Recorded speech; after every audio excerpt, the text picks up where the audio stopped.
Hello dear students, welcome back to my channel Physics SPC CBSE board exam paper 2024 का question number 6। The magnetic susceptibility for डायमेटिक material is. चार choice रखी है। पहले हम ये समझते हैं कि डायमेटिक मटेरियल क्या होता है। डाई मैग्नेटिक मटेरियल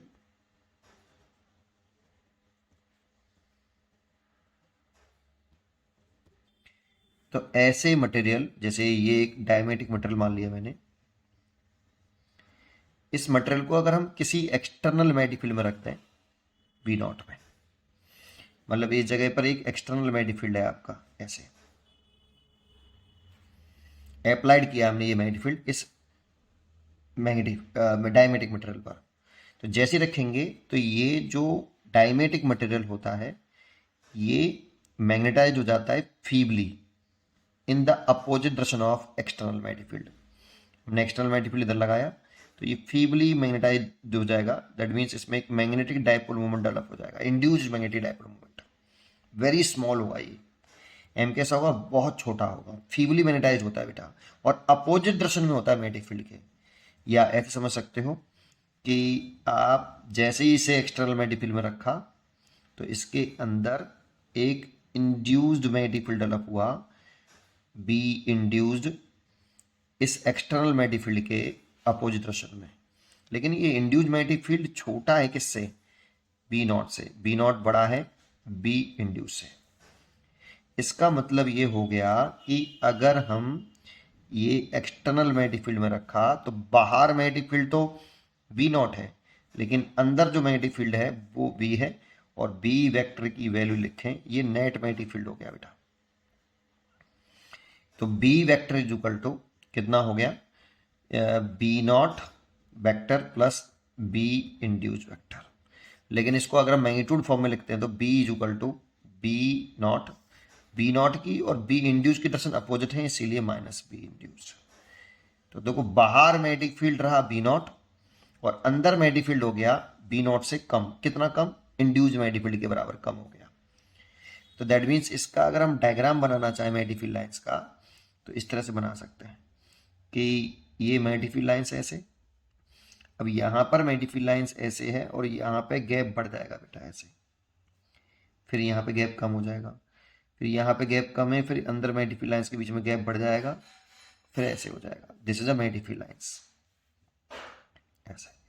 यहाँ पे गैप क्यों बढ़ गया मैग्नेटिक फील्ड लाइंस का, और यहाँ पे गैप कम क्यों है, क्योंकि बाहर मैग्नेटिक फील्ड है बी नॉट और अंदर मैग्नेटिक फील्ड बी, और बी कम है किससे, बी नॉट से। कितना कम है, इंड्यूस्ड मैग्नेटिक फील्ड के बराबर कम हो गया।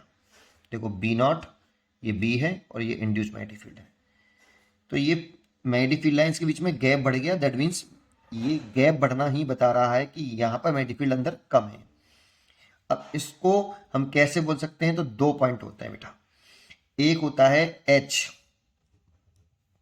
ये मैग्नेटाइजिंग फील्ड होता है जो डेवलप हुआ है इस एक्सटर्नल मैग्नेटिक फील्ड लगाने से, कि हमने जो मैग्नेटिक फील्ड लगाया उसकी स्ट्रेंथ क्या है, उसको निकालने के लिए एच का फॉर्मूला होता है B naught upon mu naught, ये होता है।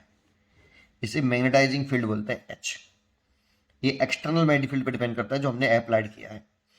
और एक होता है इंटेंसिटी ऑफ मैग्नेटाइजेशन आई, इसे इंटेंसिटी ऑफ मैग्नेटाइजेशन बोलते हैं।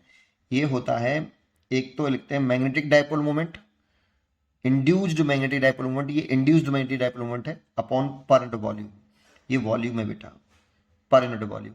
एक ये होता है, या इसको हम ऐसे भी लिखते हैं कि E I A intensity of magnetization is equal to B induced over mu naught, ऐसा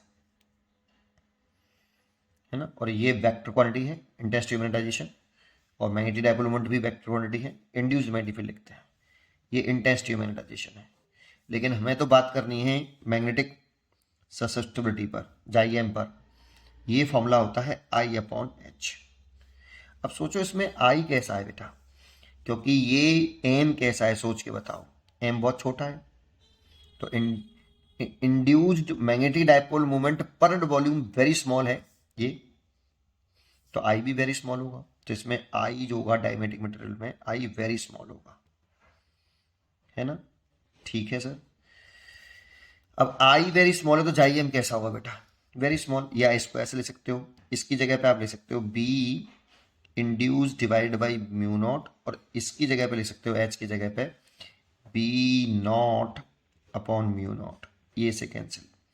तो जाई एम जो है इक्वल टू आ गया B induce divide by B naught. ये तो हमने अप्लाइड किया था, और ये इसके अंदर क्या हुआ था, इंड्यूस हुआ था मैग्नेटिक फील्ड। तो इंड्यूस मैग्नेटिक फील्ड कैसा बेटा, बहुत छोटा है, बी इंड्यूस बहुत छोटा है, और बी इंड्यूस बहुत छोटा है, इसीलिए जाई एम भी वेरी स्मॉल होगा, जाई एम भी वेरी स्मॉल होगा। एक, अब देखो इन दोनों की डायरेक्शन कैसी है, अगर मैं इसको ऐसे लिखूं B induced is equal to जाई एम इंटू बी नॉट, और बी ये वेक्टर क्वांटिटियाँ होती हैं दोनों ऐसे, है ना। तो ये जाई एम कैसा होना चाहिए बताओ। तो देखो ये और ये एक दूसरे के अपोजिट डायरेक्शन में है यहाँ पे बेटा, बी नॉट और बी इंड्यूस्ड। तो ये अपोजिट डायरेक्शन में, तो जाई एम कैसा होना चाहिए, नेगेटिव होना चाहिए। तो जाई एम नेगेटिव होना चाहिए। और स्मॉल क्यों होना चाहिए, क्योंकि बी इंड्यूस छोटा है, ये तो अप्लाइड किया हमने, ये बहुत छोटा है तो जाई एम भी छोटा। या यहाँ से समझ लो कि आई बहुत छोटा है और आई भी नेगेटिव होना चाहिए, क्यों, क्योंकि जो मैग्नेटिक डाइपोल मोमेंट है ये इस एक्सटर्नल मैग्नेटिक फील्ड के जस्ट अपोजिट डेवलप हो रहा है, इसलिए आई भी नेगेटिव होगा ऐसे, और जाई एम भी नेगेटिव होगा। तो जाई एम आपका स्मॉल वैल्यू होगी, वेरी स्मॉल, और नेगेटिव होगी।